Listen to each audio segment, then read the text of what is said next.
Olá, seja muito bem-vindo. Começamos uma nova semana, a quinta semana da recapitulação da lição, através aqui do nosso canal Sa Feliz Português. É muito bom estar aqui com cada um de vocês. Nós vamos já para o segundo terço desse trimestre. O tempo passa muito rápido, mas temos aprendido coisas muito importantes, muito interessantes com relação a esse conflito entre o bem e o mal. Estamos aprendendo com os antepassados, né, que viveram a sua luta contra o mal e que tinham uma chama a transmitir às gerações posteriores e fizeram isso. E de geração em geração, agora vamos falar bastante nessa semana sobre os reformadores, de geração em geração essa mensagem foi sendo transmitida. É verdade que na Idade Média foi um período sombrio, como a lição já apresentou, mas nós recebemos hoje essa mensagem, estamos muito contentes de poder vivê-la e queremos também transmitir para as gerações que virão depois da nossa. Acho que poucas, né? Porque Cristo em breve voltará. Mas como é importante rever como os nossos antepassados viveram a fé deles e como eles resistiram às tentações, às provas, às perseguições, até mesmo arriscando a sua própria vida para poder fazer com que a igreja e a mensagem pudesse avançar. E hoje estamos aqui como herdeiros disso, é muito bom, porque hoje temos muita liberdade, temos muitos meios de comunicar, podemos viver a nossa fé nos países ocidentais de uma forma muito confortável. Talvez você não se dê conta, eu também não, plenamente, mas antigamente as pessoas não podiam pensar diferente, não podiam viver a sua fé de forma diferente e eram acusadas, eram acuadas, e hoje nós temos assim tanta liberdade, mais uma vez nos países livres, né? E é muito bom, temos que reconhecer isso e agradecer a Deus. Mas vamos ver que isso custou sangue, custou a vida de muitas pessoas, pessoas que não serão esquecidas, nomes que já estão escritos no livro da vida, e como o Apocalipse fala, que clamam debaixo do altar, pessoas que deram as suas vidas em favor da pregação da mensagem, em favor da proliferação da Bíblia, né, da distribuição da Bíblia para outras pessoas que estavam ignorantes, porque não tinham simplesmente a luz na sua vida. Então é muito bom a gente estar estudando esse tema. O pastor Mark Filho tem sido muito feliz nas suas propostas, no fio condutor, não sei se diz em português, mas no fio condutor, na linha, na ideia central de toda a lição. É muito interessante como ele está fazendo, é simples e bonito, ok? Eu espero que você tenha tomado a firme decisão de viver uma semana com Deus. Se você falhou na semana passada, tente ver por que e como isso aconteceu, para que você possa melhorar essa semana, que você possa caminhar com Deus, você permita que Deus realmente use você. E se a tentação é muito grande, o tempo de oração tem que aumentar, o tempo de estudo da Bíblia tem que aumentar, e espero que a recapitulação da lição possa ajudar você também na tua fé. Então vamos aqui para esse sábado, 27 de abril, fé contra todo prognóstico. Espero que na lição em português esteja assim. Olha só, aqui na lição de sábado, no versículo central, Salmo 119, versículo 11. Guardei no coração a tua palavra, para não pecar contra ti. Guardei no coração a tua palavra, para não pecar contra ti. Ou seja, a palavra de Deus no coração de forma clara, límpida, é uma proteção, porque quando a Bíblia está claramente no nosso coração, a gente tem aquilo na memória, a gente viveu aquilo, a gente teve aquele relacionamento com Deus no estudo da lição, isso nos fortifica para enfrentar a tentação. Mas no caso aqui da lição, fala que esses reformadores, eles foram extremamente corajosos, eles foram contra a corrente, e eles fizeram da sua convicção cristã, espiritual, fizeram disso o seu propósito de vida. Olha bem a diferença. Você pode ter convicções. Por exemplo, eu estou convicto que nós não devemos massacrar os animais, não devemos maltratá-los, devemos protegê-los. Não é porque são animais irracionais que agora a gente vai fazer com eles como se fosse um brinquedo, ou pudéssemos fazer qualquer coisa com os animais. Temos que proteger os animais. Mas eu posso dizer claramente que mesmo se eu tenho esse ponto de vista, esse princípio, não é o meu propósito da minha vida sair defendendo os animais e criar uma associação e estar nas ruas e criar campanhas. É um valor, um princípio, mas não é a razão da minha vida. Entende? Eu acredito em outras coisas também. Eu acredito que fazer esporte é algo que é primordial para o nosso bem-estar. Mas eu não, infelizmente, ainda não fiz disso um propósito primeiro da minha vida. É algo importante, talvez esteja no quarto, quinto lugar. De vez em quando saio com a minha bicicleta para fazer o cross, a correr um pouquinho. mas não é, assim, a razão pela qual eu levanto de manhã e falo, tem que fazer esporte, tem que fazer esporte, tem que fazer esporte e tal, cuidar do corpo. Não é. Mas tem algumas coisas que são muito importantes na nossa vida que nós fazemos daquilo o nosso propósito. Tem gente que o propósito é manter a família e lutar pela família e pelo sucesso dos filhos, pelo sucesso financeiro. E a coisa mais importante para essa pessoa é família. O propósito da sua vida é a família, dependendo da sua forma de ver qual é o ideal de sucesso de uma família, né? Ou pode ser espiritual, pode ser intelectual, pode ser material. Deveria ser o espiritual, né? Então, de repente, aquilo é o mais importante. Outra pessoa é o fato de conhecer novas terras, fazer estudos aprofundados, conhecer a história ou a arqueologia. De repente, aquilo é o propósito da sua vida. Os reformadores, diferentemente de muitos da sua época, que talvez tenham sido tocados, inspirados, até se sentiram emocionados com relação ao que eles ouviram, o que eles viram através do contato que eles tiveram com as escrituras, né? Ainda não traduzidas, mas sabiam e entendiam as línguas originais, eles não fizeram disso um propósito. Mas esses reformadores, quando eles conheceram a mensagem, quando eles perceberam o que a Bíblia tinha para eles, e é como diz o versículo aqui, né? Guardei no coração a tua palavra. Eles colocaram aquilo e guardaram no seu coração e fizeram daquilo o seu propósito de vida. E foram capazes de enfrentar as maiores adversidades, os maiores inimigos possíveis, imagináveis da época, governo e líderes religiosos, que eram os mais poderosos, e muitos deram a própria vida porque eles tinham como propósito principal defender a palavra de Deus e pregar a palavra de Deus. Então, quando a pessoa põe Deus em primeiro lugar, ela pode ser um bom teólogo, como era o caso deles, ela pode ser um bom professor, um bom empresário, ela pode ser boa em muitas áreas, ter uma outra profissão, mas ela vai fazer da palavra de Deus a sua primeira razão, o seu propósito principal, né? Qual é o teu propósito? É ganhar dinheiro no final do mês com o teu salário? Ou é pregar a palavra de Deus?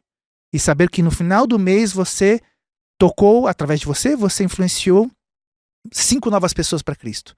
O que é que você está colocando na tua contabilidade no final do mês? Quanto você ganhou em dinheiro ou quanto você ganhou para Cristo? No caso desses reformadores foi o quanto eles ganharam para Cristo.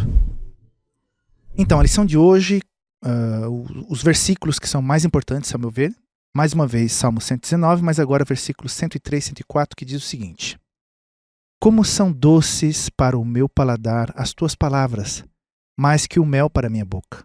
Ganho entendimento por meio dos teus preceitos, por isso odeio todo o caminho de falsidade. Olha só que interessante. Doces para mim são as tuas palavras. Como é que fala aqui? São doces para o meu paladar as tuas palavras. Por que temos essa expressão aqui? Veja bem, nós encontramos num momento da história que a lição nos traz, onde as pessoas tinham fome da palavra de Deus. Não é nem da palavra de Deus, elas tinham fome espiritual. Sabe quando você tem aquela sensação de que você está querendo alguma coisa e não sabe o que é? Eu sempre ouvi isso. Nossa, eu estou com vontade de alguma coisa, mas eu nem sei o que é. É um sentimento que tem dentro de você, mas você não sabe. Muitas vezes na vida espiritual você tem um vazio e você sabe que está faltando alguma coisa, você sabe que é espiritual, mas você não se alimenta, não busca. Então, na vida das pessoas sempre existe esse espaço que pertence a Deus. Muitas pessoas vão colocar outras coisas no lugar para não é que não vão mais sentir, mas vão tentar abafar isso. Esses reformadores também sentiam essa fome de Deus. Como eram teólogos e tiveram acesso à palavra de Deus no seu original, essas pessoas puderam ter o seu encontro com Deus de uma forma real e profunda e sentiram-se alimentados. Então, quando eles comeram o conhecimento que vinha da palavra de Deus, aquilo foi doce ao paladar deles. Porém, eles decidiram que não poderiam ficar somente para eles essa satisfação.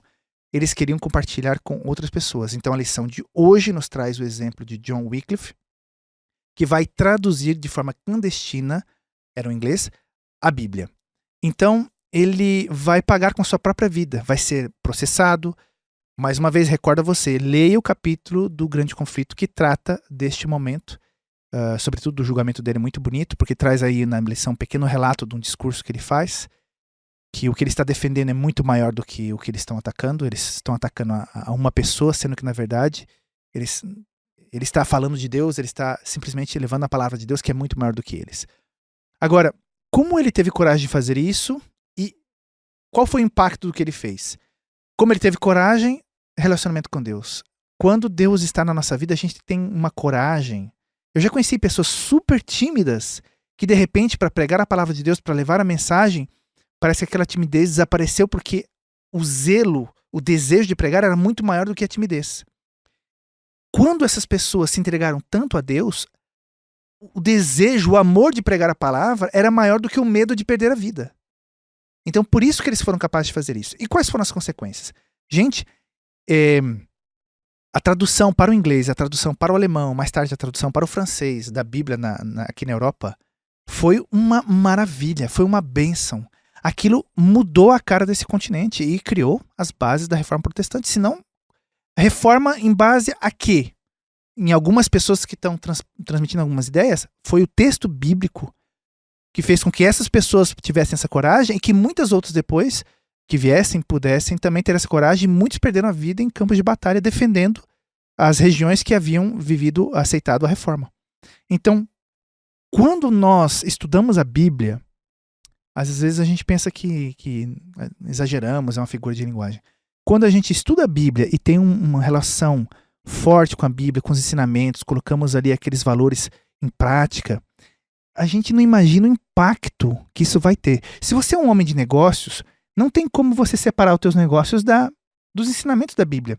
Ao você colocar isso no meio dos teus negócios, isso vai impactar as pessoas. Se você estuda em algum lugar, a tua forma de se comportar ali, quando te convidarem para fazer uma coisa errada, como quando te propuserem um cambalacho, né? Não sei se usam ainda essa expressão no Brasil, cambalacho. Você não vai aceitar e isso vai impactar. Então, não importa o tamanho da tua esfera, se você decidir viver segundo os princípios da palavra de Deus, você vai causar um impacto que às vezes você não vai ver, não vai sentir muito rapidamente, vai ser mais tarde. Vai ser daqui a algum tempo que você vai colher os frutos. É igual a planta, você joga a semente e não é automaticamente que nasce uma planta com frutas, né?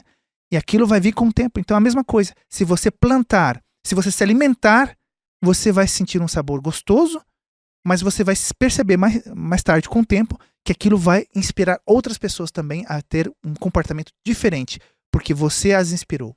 Volto a repetir. A Bíblia tem que ser vivida. Antes da pessoa chegar no papel, ela vai passar por você para se interessar no papel, se interessar na cópia física da Bíblia. Tá bom? Nós continuamos falando sobre os reformadores e a coragem deles, mas a lição de hoje me inspirou a falar para vocês sobre herança. Vamos ler aqui o versículo que mais me impactou.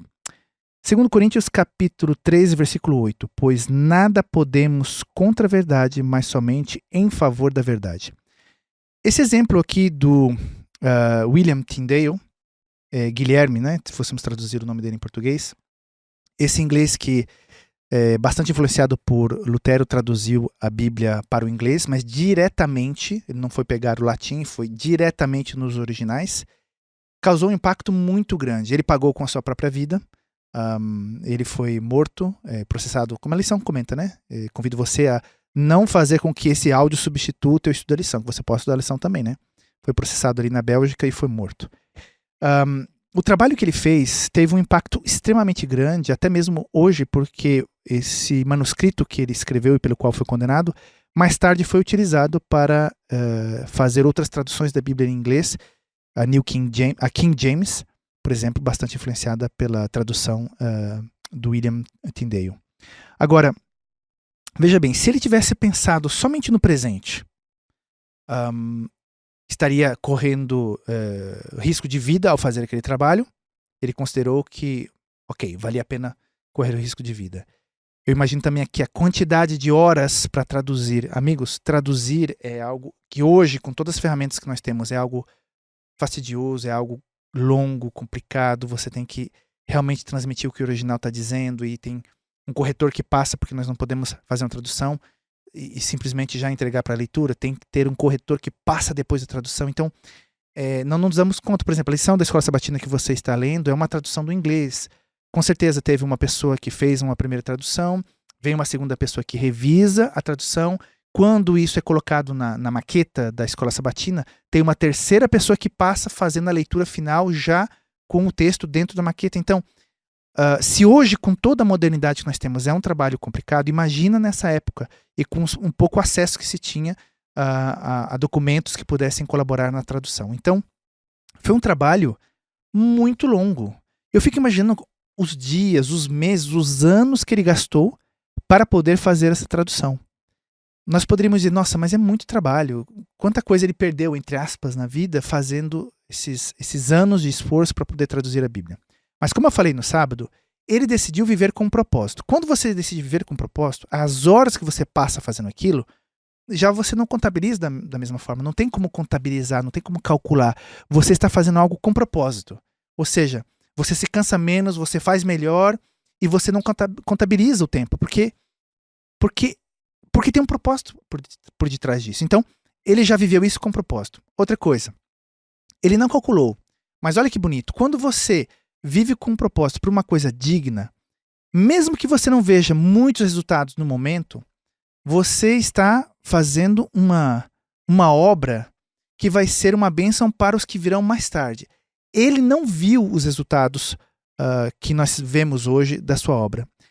Ele não poderia em nenhum momento imaginar o quanto aquela tradução da Bíblia ia impactar não somente a Inglaterra, mas toda a Europa, o mundo todo. A lição fala que já foi traduzida essa Bíblia em mais de 2.500 línguas depois. Então, ele não imagina o quanto foi impactante a herança que ele deixou. Então, aí que vem o ensinamento da lição para nós hoje. Às vezes, a gente não quer fazer uma obra ou começar uma obra porque é longa demais. E tipo assim, se você não vai colher os frutos, por que você vai fazer essa obra? Agora imagine se nós aplicássemos isso à educação dos filhos. Porque você talvez não veja a vida dos filhos até o final, então você não se importa. Dê no que dê, nasceu, está no mundo, que Deus que cuide. Não é assim. Você quer ver um pai ou uma mãe responsável quer ver os filhos felizes, com sucesso. Você, na medida que puder, você vai acompanhar, mas vai chegar um momento que os filhos vão crescendo, você vai diminuindo, né? A idade vai chegando, você não vai ver o final da vida deles, o quão feliz ou quanto sucesso eles vão ter, mas você fez de tudo e você investiu tudo que você podia no seu tempo para que mais tarde aquilo fosse colhido. Então, na vida espiritual é a mesma coisa. Quantas pessoas não começaram uma igreja que hoje é um igrejão, que já expandiu, criou outras igrejas, daquela igreja nasceram outras igrejas, mas que hoje já não estão aqui para ver isso. Mas lá no passado, há 40, 50 anos atrás, eles começaram um grupinho, começaram umas reuniões na casa de alguém, numa sala ali, e eles não imaginavam, mas foi o trabalho daquele pessoal quando começou o grupinho lá atrás, há muitos anos, numa região onde não tinha nenhum membro adventista, nenhum cristão, que eles foram lá lutar. Iam a pé, iam de cavalo, iam de carroça. Eu vivi na Suíça, na região onde começou a primeira igreja adventista aqui na Europa. Gente, para ir na igreja no inverno, naquele tempo, eles usavam as charretes com os patins, né? E era muito complicado. Eu conheci a neta de uma das mulheres que foi membro dessa primeira igreja, que também esteve presente quando Ellen White esteve visitando e inaugurando a primeira igreja adventista na Europa. E ela contando como era difícil ir na igreja. Como era complicado. Mas que era o melhor dia da semana. Eles trabalhavam no campo, faziam um monte de trabalho durante a semana, um frio danado, mas o sábado todo juntos na igreja. E não tinha banheiro dentro da igreja não, era do lado de fora. Um banheirinho daqui, um buraco, não sei aonde. Ela falou que era muito incômodo para a vida de hoje, né? Mas naquele momento era a melhor coisa que podia acontecer. E olha, dessa igreja que nasceu ali na Europa, onde eu fui pastor na região ali, nós temos igreja hoje em toda a Europa, mas começou ali e foram mais missionários saindo dali. E muitas pessoas que estavam nessa igreja, o nome da cidade é Tramelon, né? Muitas pessoas que estavam nessa igreja se tornaram pastores e foram trabalhar no mundo inteiro. Então, quando a gente começa uma obra pequena aí no teu bairro, na tua cidade, você pensa, isso aqui não tem valor, é pouco, mas você não imagina o impacto que isso vai ter depois.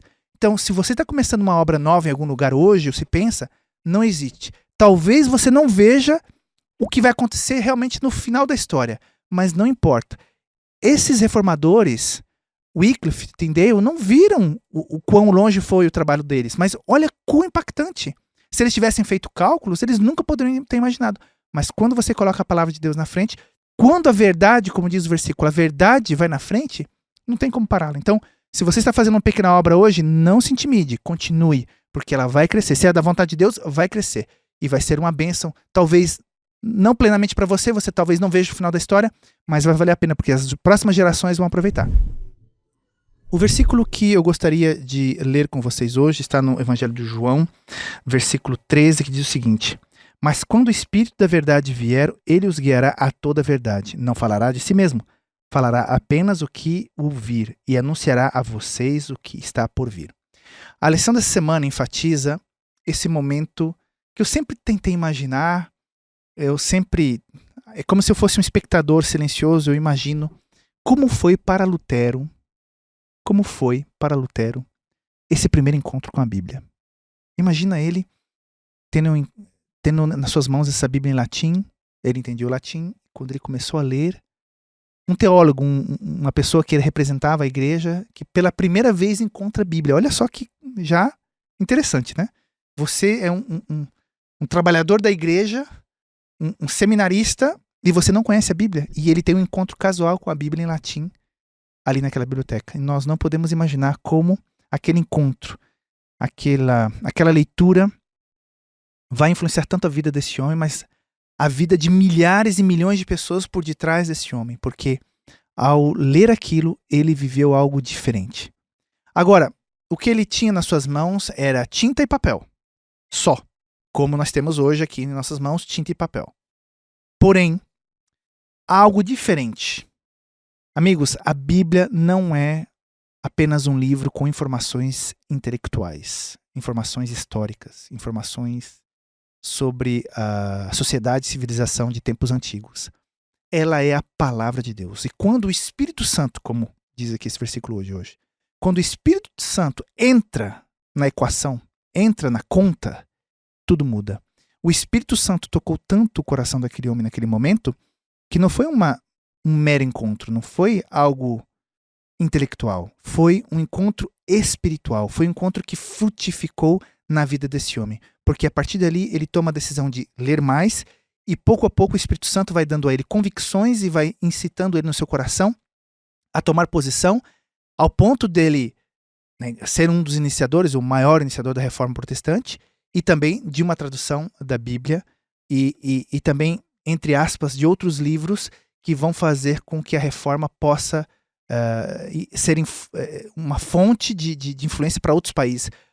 Nação após nação, regiões após outras regiões foram lendo seus escritos e foram se convertendo, e muitas igrejas que eram antes católicas passam a ser igrejas protestantes. Por exemplo, em Genebra, é interessante você entrar na igreja de Saint-Pierre, que é a igreja principal da Cidade Velha, e você entra ali, é uma igreja tipicamente católica, porque quando foi construída era assim, mas sem nenhuma imagem, sem nenhum santo, e de repente você percebe que tem um ar diferente ali. Então, imagina essas igrejas pouco a pouco tomando a decisão de não serem mais católicas, mas passarem a serem protestantes. Então foi algo assim, muito grande que aconteceu. E tudo isso pela influência do Espírito Santo naquela leitura. Ou seja, se você quer viver uma transformação real na tua vida, se você gostaria que as coisas mudassem de verdade, nós sempre temos repetido, né? A palavra de Deus tem esse poder. Mas esse poder não está somente no fato de você ler papel e tinta. É que a Bíblia é diferente. Quando você pede, Senhor, que o teu Santo Espírito esteja comigo aqui nessa leitura, que eu possa sentir a tua vontade através dessa leitura, que esse Santo Espírito me empolgue enquanto eu estou lendo, me dê poder de decisão quando eu sair dessa leitura e que me dê poder de executar essa decisão quando chegar o momento do vamos ver. Entende? Então, é muito diferente, é muito importante a leitura da Bíblia. E é, sobretudo, efetiva quando você lê com o Santo Espírito. Assim como aconteceram com esses reformadores que mudaram a vida de milhares de pessoas, de nações inteiras, essa mesma Bíblia vai mudar você. Porque o Espírito Santo que estava com Lutero é o mesmo Espírito Santo que esteve com Jesus no deserto, é o mesmo Espírito Santo que esteve com ele ali no seu ministério, é o mesmo Espírito Santo que falou, que foi derramado sobre os discípulos ali no Pentecostes, é o mesmo Espírito Santo que convenceu você, quem sabe, a tomar a tua decisão, que você sentiu quando você se converteu, e é o mesmo Espírito Santo que vai levar você para mais longe ainda do que você imagina. Então, se você quer viver uma vida com convicção, se você quer viver uma vida com uma bela aventura espiritual para poder contar o quão Deus é grande e quanto Ele tem feito na tua vida, é o Espírito Santo, não tem para onde correr. O batismo do Espírito Santo, eu já falei aqui em outras lições, é algo essencial. Então, que você possa sair hoje pensando nisso. Será que eu tenho o Espírito Santo ao meu lado? Será que eu tenho pedido que ele caminhe comigo? Será que ele tem inspirado a minha leitura? Se ele puder entrar mais nas nossas vidas, será uma bênção. E você não imagina o quão isso vai impactar a tua vida e as pessoas ao teu redor. O versículo bíblico de hoje, que claro resume a lição, não poderia ser outro. Romanos 6:23, pois o salário do pecado é a morte, mas o dom gratuito de Deus é a vida eterna em Cristo Jesus, nosso Senhor. Esse versículo para nós está extremamente claro, é uma evidência, é óbvio. Mas imagine que Lutero e muitos reformadores, quando eles entenderam. Porque, veja bem, não há como você resolver o problema do pecado com algo imperfeito. Por que o cordeiro tinha que ser perfeito quando ele era levado pelo adorador ao templo? Porque ele representava quem? O Cordeiro de Deus, que tira o pecado do mundo, que é Jesus Cristo, que é perfeito. Então, quando você vai pedir perdão a Deus, você não tem nada. O que você vai apresentar? Boas obras, um dom, umas horas que você fez ali para ajudar alguém, umas orações que você fez em favor de alguém. Que valor tem isso? Nada. Como você vai receber a salvação? E isso que é tão óbvio para nós hoje, para os reformadores não era assim. Eles descobriram que somente a graça de Cristo podia resolver o problema. E quando eu digo somente, não é que eles criam que tinha que ser a graça de Cristo com outras coisas. É que simplesmente parecia que tinham que fazer outros sacrifícios para que Deus pudesse ver que eles eram um pouco bonzinhos e, ok, então tá, já que fizeram tudo isso para mim, eu vou pensar no caso deles, quem sabe eu o salve. Não, ele descobriu quem era Cristo na sua plenitude, que somente Cristo podia resolver aquilo, e que outra coisa, que não era necessário as indulgências, não era necessário aquele monte de sacrifício, aquele monte de penitência, aqueles ritos todos vazios. Eu acho que isso foi uma liberação. Sabe quando, imagino assim, eu tento imaginar um preso que está ali numa cadeia porque é culpado, ok, mas de repente descobre que alguém foi lá, que ele nem conhecia direito, e que pagou a fiança, ou que pagou o prejuízo que ele causou, resolveu o problema que ele causou, que o levou à prisão, e de repente, de um dia para a noite, ele descobre que essa pessoa gosta dele. Mas você nunca viu aquela pessoa e de repente, essa pessoa gosta de mim, pagou por você, você está livre. Foi a mesma sensação que teve Lutero quando ele descobriu que a graça, o sacrifício de Cristo era suficiente para tudo. E o simples fato de crer e dizer, olha, eu não posso pagar o problema do pecado, eu não posso resolver o problema do pecado, mas eu tenho alguém aqui, olha, esse aqui vai resolver, Jesus. E Jesus chega do lado e fala assim, olha, ele não pode pagar, ele não pode resolver, mas eu resolvo. Está aqui a minha vida. O meu sacrifício substitui a morte que era certa para ele. Então, quando Lutero descobre isso, é muito impactante descobrir que Cristo poderia salvá-lo sem que ele tivesse que se sacrificar. Lutero foi a Roma e ficou de joelhos subindo uma escada que tem lá, e ensanguentado. E as pessoas ali também fazendo isso porque ele queria pedir perdão pelos seus pecados. Ele queria ter essa paz que ele descobriu simplesmente quando ele entregou suas vidas nas suas mãos e que não precisava mais andar de joelhos com tudo ensanguentado para poder encontrar, quem sabe, essa paz.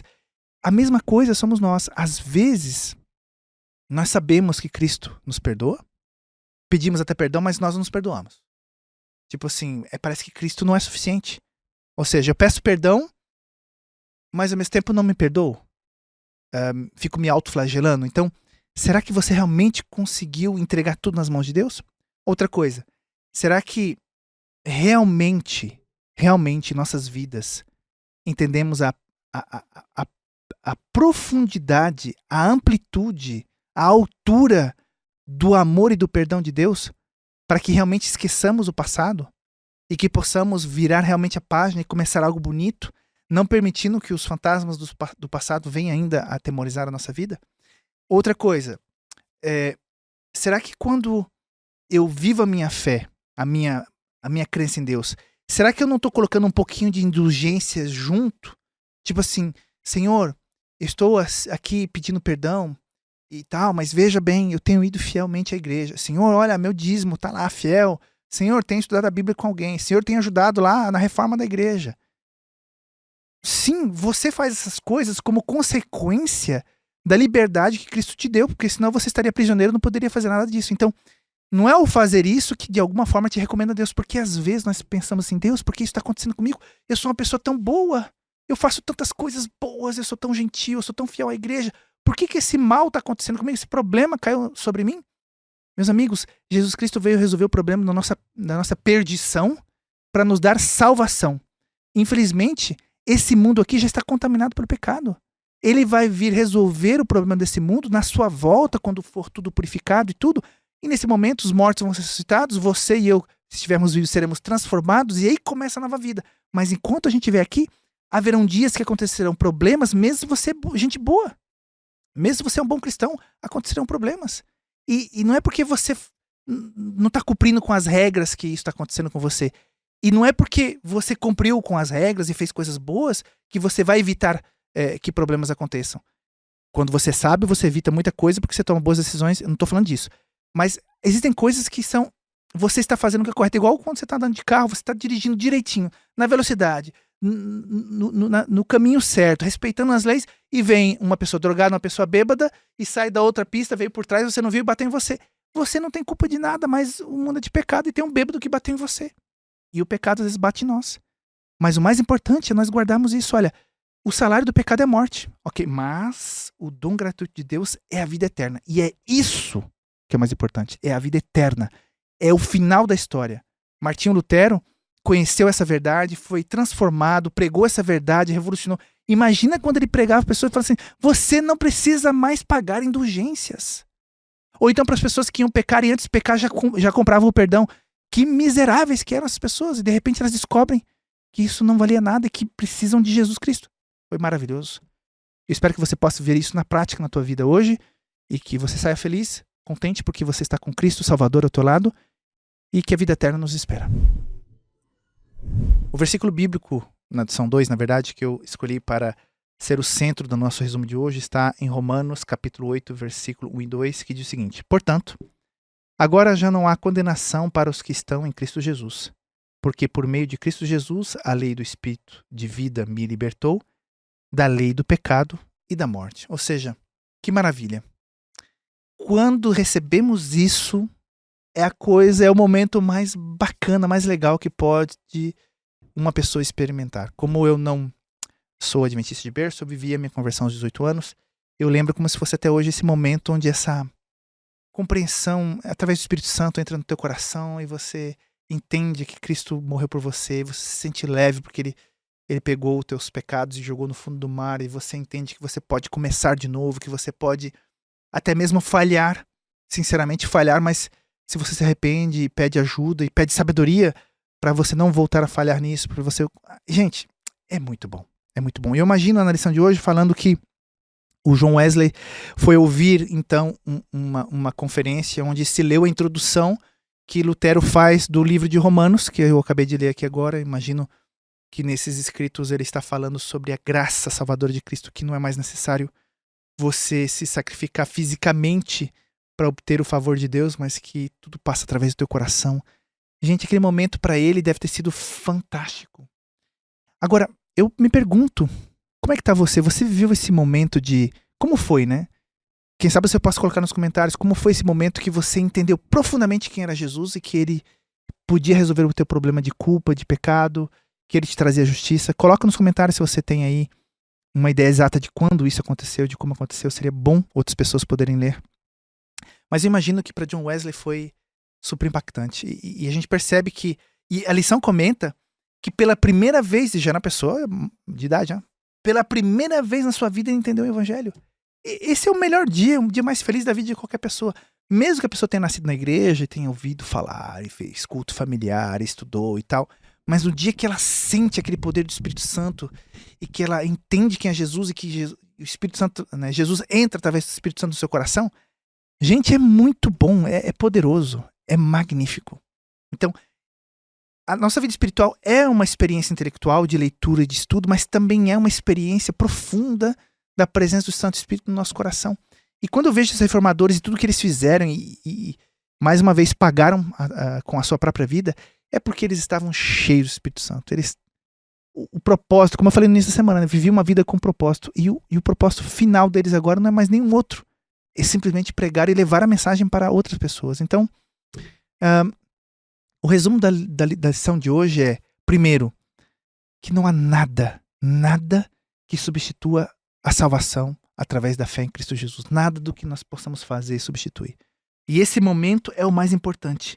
Já não há condenação para os que estão em Cristo Jesus. Você tem paz, você é outra pessoa. Isso é o mais importante. Depois, essa alegria que invade você vai transmitir ela através dos propósitos da tua vida. E realmente, quando você vive isso, os propósitos mudam e você já vive diferente, você anseia coisas diferentes e você já não tem o mesmo, né, apego ao dinheiro, apego às coisas materiais, apego aos projetos pessoais, você é outra pessoa. Então eu quero te convidar, através do que a gente viu hoje na lição, através do exemplo de John Wycliffe, que vai ser o pai dos metodistas, né? Inclusive, Ellen White, ela vem, se eu não me engano, do ramo dos metodistas antes de entrar no movimento millerita. Então, para você ver como foi longe o impacto que houve os ensinos de Lutero na vida deste reformador. E o impacto que Deus quer causar na tua vida também. Mas eu não sou um reformador, não quero ser alguém de grande. Gente, não tem grande, não tem pequeno. Se você mudar a vida de uma pessoa, se você chegar no céu e encontrar uma pessoa que está lá por tua influência, porque o Santo Espírito falou através de você, você já ganhou o céu, você já cumpriu a tua missão. Uma pessoa para Deus lá no céu.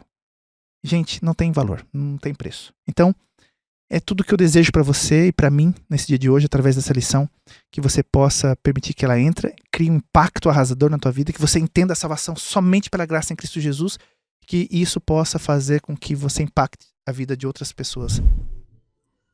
O versículo que não está na lição, mas que eu busquei para resumir a lição de hoje, está em Daniel capítulo 9, versículo que está aqui 23, que diz o seguinte, olha só. O anjo falando para Daniel, o anjo Gabriel. Assim que você começou a orar, houve uma resposta que eu trouxe a você porque você é muito amado. Por isso, preste atenção à mensagem para entender a visão. Ou seja, Daniel aqui estava preocupado com as 70 semanas e tal, e de repente ele faz uma oração e fala, eu quero entender porque as coisas não estão se cumprindo, né? E de repente chega então a resposta dos 70 anos e dá início também às 70 semanas. E a gente percebe que quando o anjo diz para ele, olha, quando você começou a orar, saiu a ordem para eu vir aqui te responder. Gente, é um dos versículos mais bonitos que me reconfortam, que me dão a segurança de quando eu começo a orar, alguém vai responder a oração. E esse alguém é Deus, através dos seus anjos, através do Espírito Santo, que vai estar ali ouvindo a minha oração, a minha prece, assim como ele ouviu aquela de Daniel.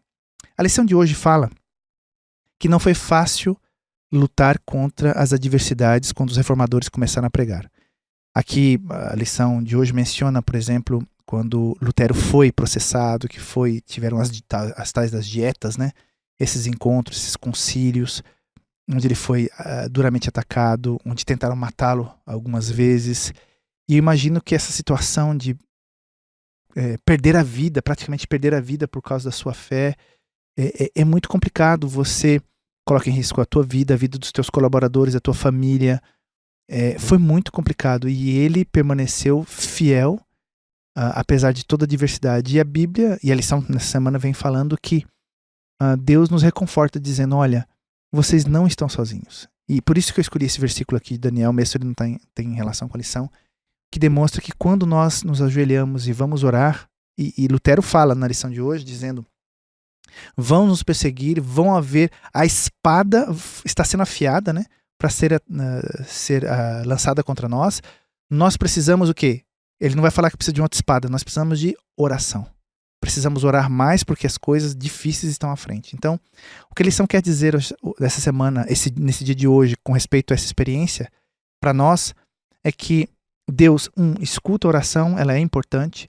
2, a oração te dá uma confiança, uma paz. Esses momentos que você passa ali, não é um ritual. Se para você é um ritual, é uma obrigação, é porque não está sendo oração, você está simplesmente cumprindo uma regra pré-estabelecida, quem sabe por você mesmo. Mas a oração é esse falar e colocar para Deus o que você sente e você sente como se você não estivesse mais tão sozinho.